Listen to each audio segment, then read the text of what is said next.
Hi, it's Sue from Calm Family Dog. Hey, I just wanted to check in and mention the power of no. It is so important to be able to communicate your dog what is appropriate and what is not appropriate.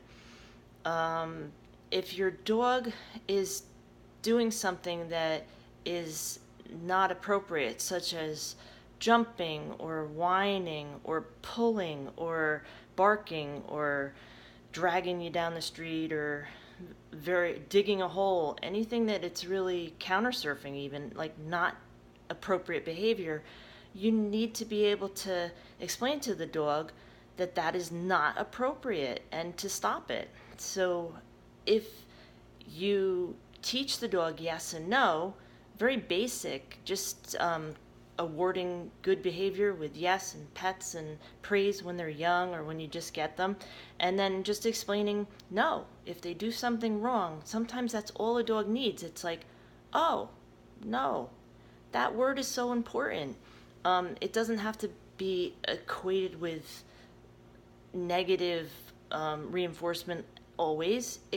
It can just be a spoken word, not in a really um, hurtful, negative tone, just in a regular tone. No. And then show them what is right. If the dog learns that something is not appropriate and you've explained it that no, that's not right, and then the dog continues to do something wrong, then yeah, there could be consequences to that behavior.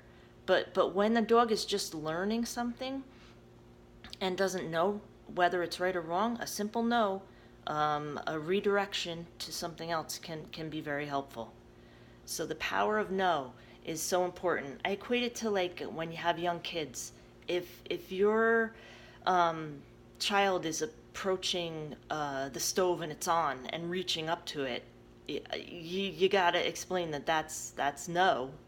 You know, don't do that. That's inappropriate and can lead to some very dire consequences. So, similarly, dogs need to understand the opposite of yes, and no is the perfect way to teach it.